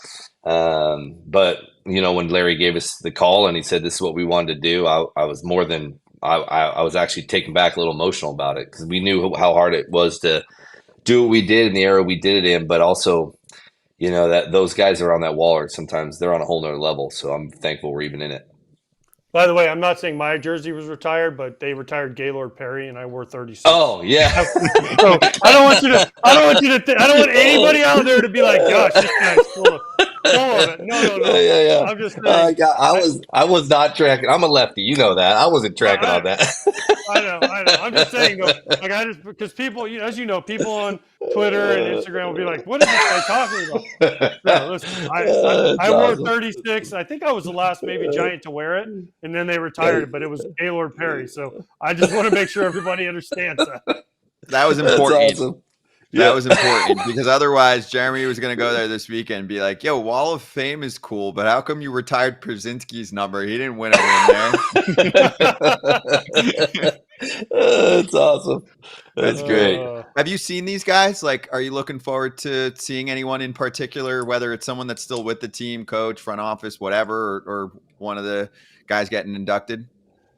Yeah, I've caught up. I said I haven't been here in 2 years. I forgot. I flew in real quick. I was a fly-in fly. I was here for Sabian's Hall of Fame when he got inducted in San Francisco Hall of Fame, and so I was here for that. And I saw Javi and Romo and Bogey. I haven't seen Buster in a little bit. And I talk to Buster all the time. I haven't been back to the city. I'm looking forward to seeing all. I saw Javi and Romo yesterday. I saw Javi again today in the lobby with his family, and we were just catching up. But I think one of the guys that honestly I was blown away that he was showing up. But I really am thankful, and he's always a trip to be around. Is Brian Wilson? He's coming back for it. He's coming to sit with us, and that guy. Yeah, the conversations with him are going to be awesome. But I'm very thankful I get to see him. He meant a lot to the team. I had a pretty close relationship with him when he played here, and so being able to see him again is going to be great. AJ, did you come across Does Brian he look Wilson the same? at all? Yeah. No, he doesn't. He does, but he's got his quirky. The last time I saw him, I think it was a 2012 10-year reunion, and he had the MC Hammer pants and an interesting, colorful shirt, but he had no beard. He shaved his beard. I didn't even recognize him when he walked out of the elevator. His hair is different. He's no beard. He's different now. He's got longer hair, I guess now, and he's the chaplain for I think Pepperdine. He's at a complete reversal in life, and so it's going to be awesome just to talk with him because it doesn't matter. He's like a comic book action hero when you talk to him. It's like little blurbs, he has little bubbles on there. It's just awesome to catch up with him. It's going to be great. What's your best Giants player story of all time? Like what is the one that's now we're on national TV that's PG enough that you can tell? Yeah. It's crazy when I was looking back. Jeremy's going to keep it PG. You don't have to worry about that. You obviously don't know Jeremy. He's not going to get on here and drop F-bombs left and right. Yeah, he's going to keep it very PG. Yeah, even when AJ called a nasty curveball when I was hitting in Atlanta, I threw my bat 9 rows up. I even said shoot, and he just laughed. He's like, "Well, that's one way to put it." So, but I got to think of some. We've had some great some great stories, in the clubhouse, and you put me on the spot of just trying to find one that I could just be like, oof on. We've had some crazy, I think anything with Huff. I mean, dude, the guy, pulled a thong out of his pants going down in the parade, like you're like, seriously, anything with that going on, but anything with Brian Wilson for me, he was so crazy, man, out there. And I just remember I was like, hey, why do you got the shirt halfway down, buttoned? Your pants are super tight. You can see stuff, like you're like, why do you do that? And he's like, well, if the hitters can see that, they're not focusing on the pitch. So I just wear all my stuff the way I do, because if they're over focused on my beard, my hair, where my shirt's unbuttoned, I'm just trying to keep them distracted. So you dealt with a guy like Weeze, and every day was just a new day, and Bumgarner, for me, the best prank I allegedly ever pulled. I still say allegedly because it drives Bum crazy, because he still accuses me, and I just say allegedly. But he was mouthing off in Arizona one day, and it was at 2010 or something. He was still pretty young, or it might have been 2011. And I snuck into the clubhouse allegedly, and that's what I've been accused of. And I put atomic bomb in his boots, in his socks of his boots, and then in his underwear strap, and he didn't know it. We had a 6.5 hour flight to New York, and so so he's on the plane and he's squirming, and I'm like, hey Bum, why, are you all right? He's like, yeah, I'm fine. I'm like, all right. And we keep going about 3-4 hours into the flight, and he comes up to me, he's like, did you put stuff in my socks and my boots and in my underwear? I'm like, I don't know what you're talking about. He's like, man, I'm sweating, I got rashes all over my feet, like I'm breaking out. I'm like, no idea. And and it was 6 hours. He sweat through his shirt. He was pitting out. And I remember the day I retired, he came up to me and he's like, did you put that atomic bomb in? I just want to know. I just got to know. And I'm like, Bum, I honestly don't know. I don't know what you're talking about. It drove him nuts. And then this is almost 5 years later. He said, I got to know. It's been bothering me for 5 years. Like, the guy's stuck on it. He just can't get off it. But that's Bum. He kind of gets hyper focused, and he will not let it go. Well, whatever you did, man. Did you though? Like, yeah, I still want to know. Did you? I mean, allegedly, AJ. You know how it works. Allegedly, I did. Okay.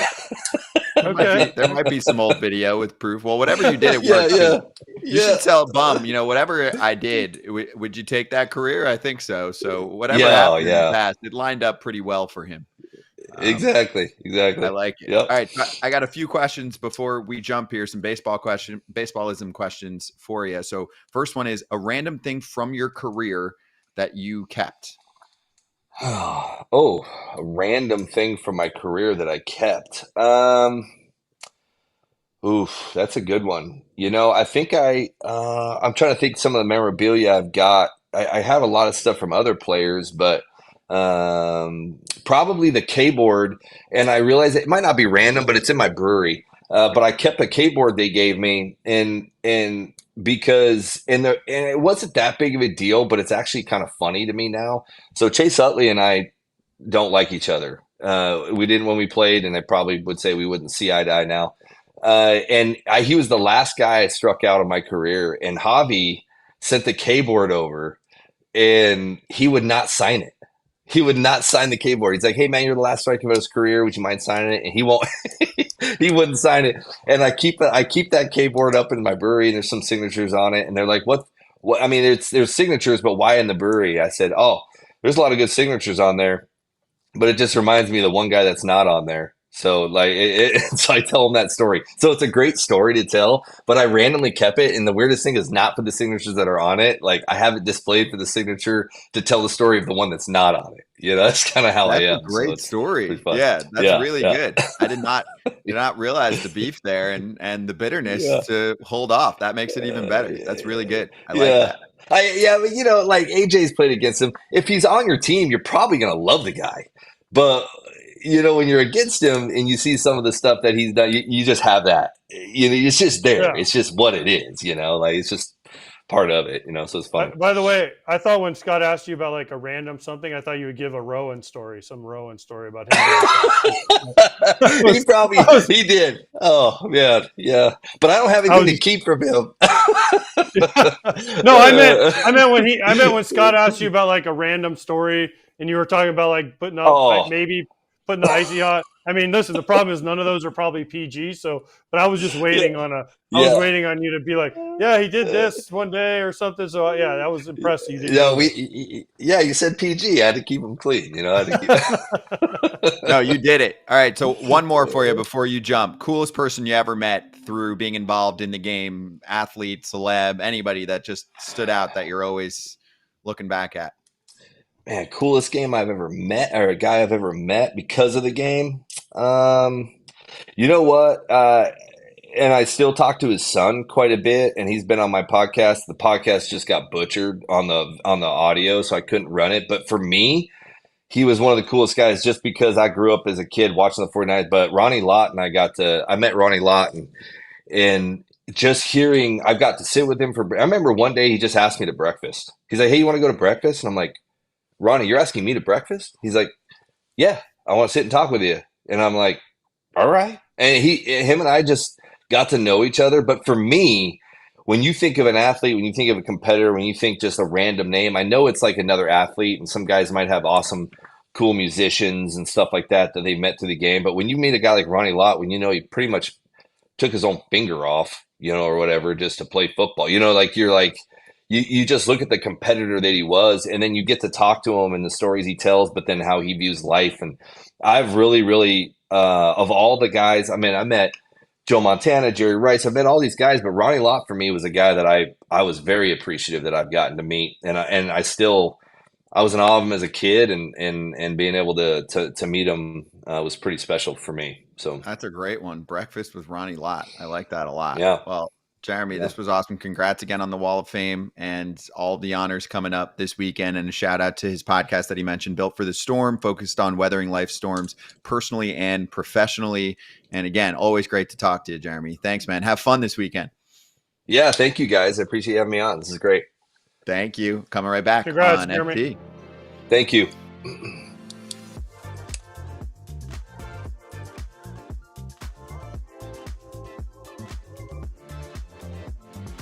So when Mookie Betts does come off of the IL, does he hit leadoff for you again? And is he your starting shortstop when he comes back?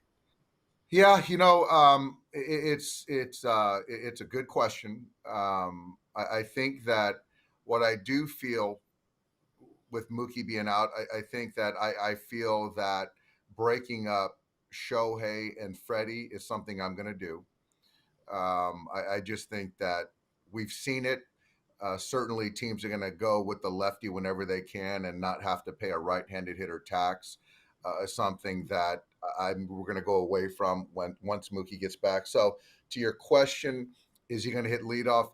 I don't know that yet, because even, tonight, this is going to air tomorrow, but tonight they're going to open Mantiply, who's a lefty killer, to get Shohei and Freddie in the first inning. I don't know if it's a situation versus left. Mookie hits leadoff and Shohei number 2, or we just kind of leave it Mookie in the 1, Shohei in the 2, Will in the 3, Freddie in the 4. I don't know yet, but I am sort of beholden to splitting up those two lefties. And as far as the second question, I don't know yet, Alana. I think that we're still a ways from Mookie getting back. I don't think anyone debates the fact what Miggy Rowe can do on the defensive side. And to his credit, offensively, he's having his best year that he's had in a decade. And that's with a swing change, with a lot of work. I just love the at-bat quality. Then you're talking about what we do with Gavin Lux. And so there's some things that, right there you see Miggy staying up the middle. And I don't know, I don't want to kind of put the cart before the horse because, there's a psyche with Gavin that you have to be respectful of and appreciative of, that I want him thinking about playing baseball games and continuing to build that confidence that he has. And so we'll cross that bridge. I'll kick the can a little bit, but we'll see, Alana.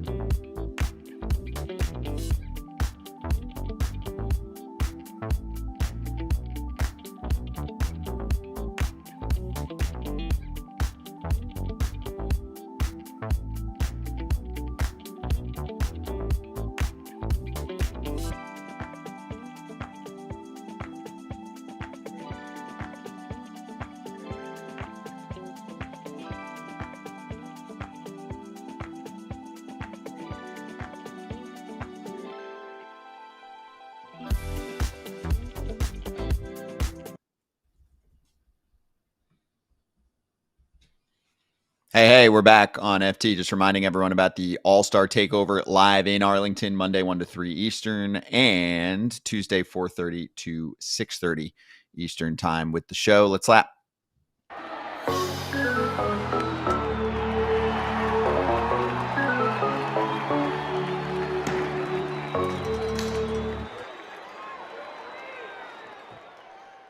Quick slap hands. One topic I wanted to get to, so just get a minute from you here, AJ, if we can. But Bobby Miller got optioned after that bad outing against Philadelphia. They need to get him right. They need to, well, they don't need to, but it would be nice if Walker Buehler got right as well. Doc Roberts said he's somewhere in Florida working through his mechanics, trying to improve his stuff. So, thoughts?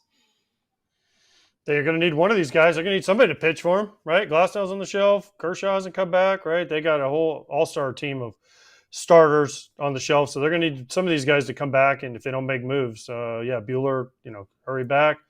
Bobby Miller, I'm sure, will be back soon, but yeah, they need somebody to pitch. Yamamoto's out. I mean, they're missing a lot. But again, I do want to reiterate, they're fine standings wise. Yeah, but are they going to be fine if they have to go face the Phillies and get whopped like they are the first two games of this series, and then they have another game today, like with the names they're throwing out there?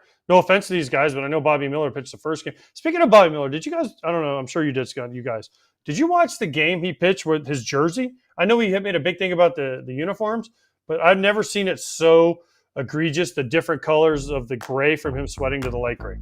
No, I didn't catch that.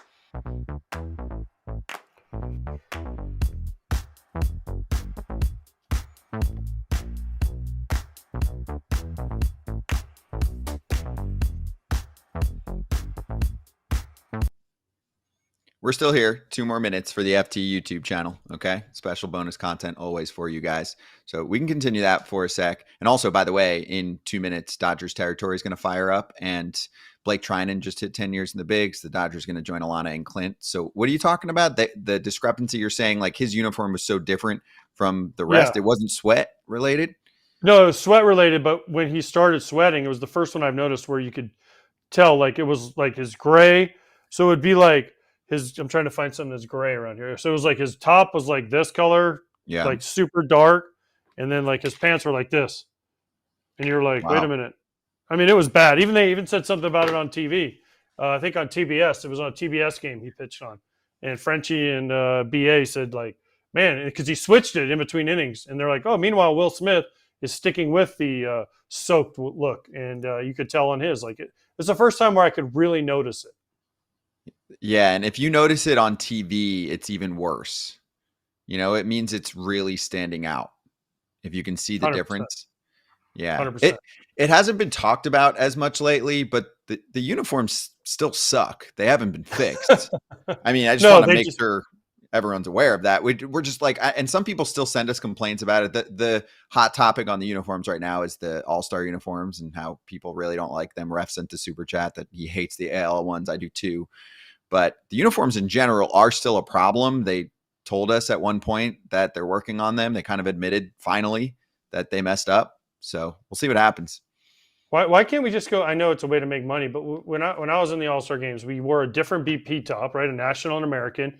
And then in the game, we wore our own tops. Why can't we just go back to that? I'll tell you why.